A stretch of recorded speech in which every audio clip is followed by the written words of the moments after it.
नमस्कार दोस्तों, आप देख रहे हैं सिनेमा हॉल और मैं अजय ब्रह्मात्मज। आज अनुराग कश्यप की फिल्म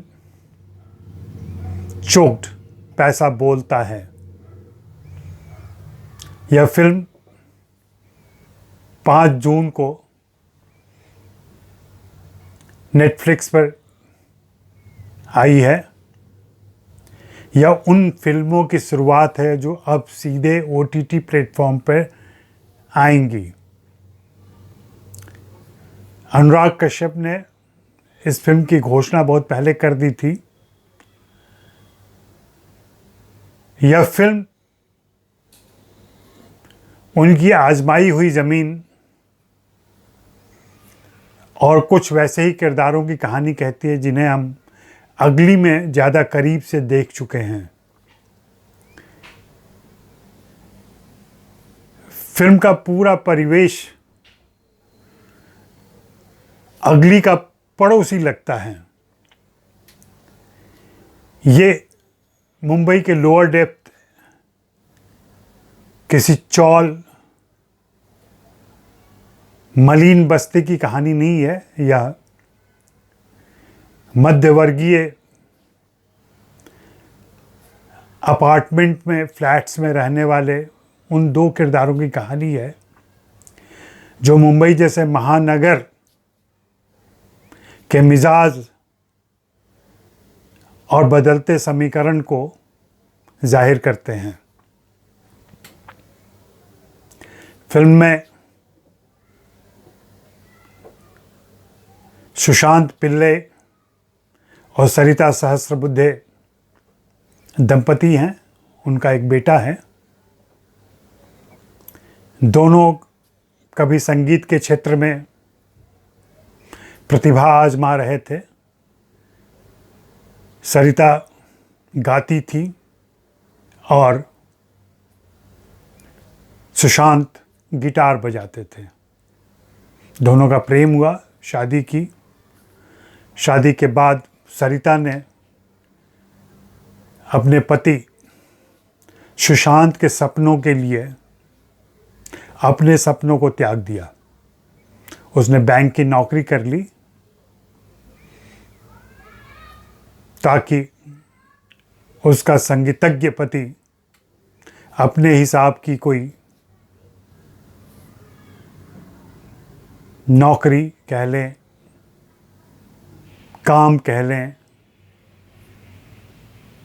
अपनी प्रतिभा का इस्तेमाल कह लें, वह पा सके। शायद ऐसा कुछ हुआ है कि सुशांत कामयाब नहीं हो पाया है, वह सफल नहीं है। लगातार नौकरियां बदलता रहा है, कहीं टिक नहीं पा रहा है। सरिता घर संभालती है हर तरीके से। दफ्तर भी, घर भी, दोहरी जिम्मेदारियों में वह पिसी हुई है। बार बार उसका गुस्सा अपने पति पर जाहिर होता है। पति जब एक बार कहता है कि हफ्ते में कितनी बार आलू खिलाओगी, 2-3 बार तो हो गया, तो वह पलटकर थोड़े तंजिया अंदाज में कहती है, पनीर खाना है तो पनीर बनो। उसे शिकायत है अपने पति से कि वह कुछ कर नहीं पा रहा है। खीज है थोड़ी सी, और इस खीज में दोनों के दाम्पत्य में एक दीवार खींची जा रही है। हालांकि उनके बीच उनका बेटा है जो बिस्तर पर भी नजर आता है। अनुराग कश्यप का यह मध्य वर्ग अपने सपनों, आकांक्षाओं के बीच जूझ रहा है और अपने तय उससे निकलने की कोशिश भी कर रहा है। सरिता और सुशांत के रिश्ते को जिस खूबसूरती के साथ और जिस तनाव के साथ अनुराग ने फिल्म में पेश किया है, वह अनेक ऐसे दंपतियों की कहानी बनती है जो मुंबई में अपना मुकाम पाने के लिए संघर्ष कर रहे हैं। यह रंगीन, चकाचौंध और चमक दमक वाली फिल्म नहीं है।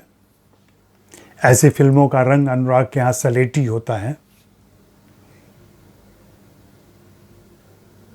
नीम रोशनी रहती है, क्योंकि उन सभी की जिंदगी में यह नीम रोशनी ही बिखरी हुई है। अनुराग बताते हैं और उनके जीवन में प्रवेश करते हैं, उनके अपार्टमेंट में, उनके फ्लैट में, उनके कमरों में, उनके किचन में, उनके सिंक में प्रवेश करते हैं अपने कैमरामैन के साथ, और हम सरिता के जरिए उसकी परेशानियों को बहुत करीब से महसूस करते हैं। सरिता का गुस्सा, सरिता की खीज बहुत वाजिब लगती है, लेकिन सुशांत भी खलनायक नहीं लगता। वह विवश है, लाचार है और खाली समय को काटने के लिए दिन में कैरम खेलता है।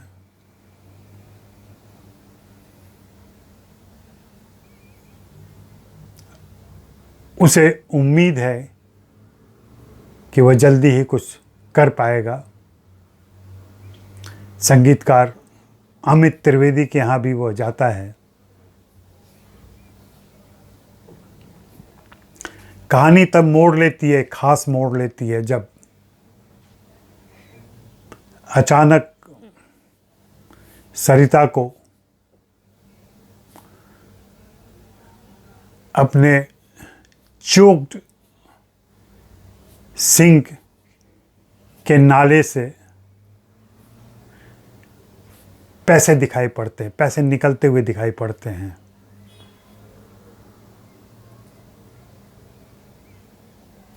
नीचे से वो पानी जैसे तेल निकलता है, वैसा कुछ वहाँ पैसे निकल रहे हैं। वह चौंकती है, खुश होती है, क्योंकि उसकी बदहाल आर्थिक तंगी की ज़िंदगी में थोड़ी राहत आती है, चीज़ें बदलने लगती हैं। पति को थोड़ा डाउट होता है कि क्यों ऐसा हो रहा है, कहाँ से आ रहे हैं पैसे, और फिर कहानी आगे एक्सप्लोर करती है। अनुराग ने उस फ्लैट की ज़िंदगी के पड़ोसियों को और उनके आपसी रिश्तों को, एक दूसरे पर उनकी निर्भरता, थोड़ी गॉसिपिंग, कानाफूसी, हर किटी पार्टी, इन सारे उपादानों से यह दिखाने की कोशिश की है कि वो ज़िंदगी कैसी होती है। उसमें एक आत्मीयता भी रहती है, जिस आत्मीयता में एक दूसरे की चिंता भी रहती है और एक दूसरे के बारे में जिज्ञासा भी रहती है।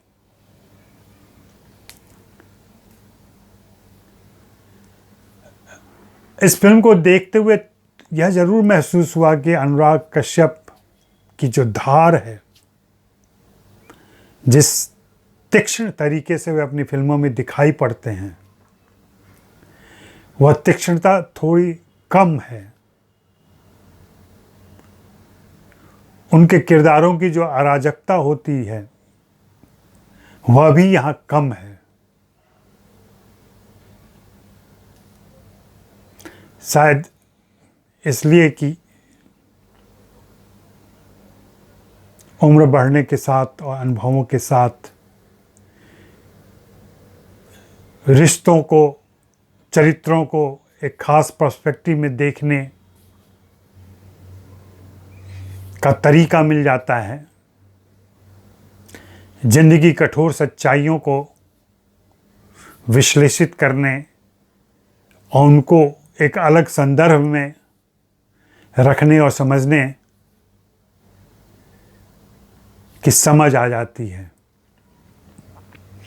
यह एक तरीके से थोड़ी मैच्योर फिल्म है। अनुराग ने किरदारों के क्रिएशन में वास्तविकता बरती है और बहुत खूबसूरती से उन्हें पर्दे पर पेश किया है। मराठी नायिका और मलयाली नायक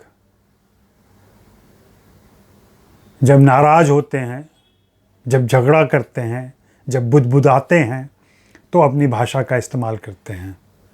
वैसे उन दोनों की कॉमन भाषा हिंदी है, यह मुंबई है। यह आज की 2016 की मुंबई है। फिल्म में बहुत ही सटीक और रूपक के रूप में डीमोनेटाइजेशन का, नोटबंदी का इस्तेमाल किया गया है और संवादों के जरिए, प्रसंगों के जरिए फिल्म मोदी की आभा पर अटैक भी करती है, तंज मारती है। सब कुछ ऐसे चल रहा है जैसे वो ऑब्जर्व कर रहा है चीज़ों को।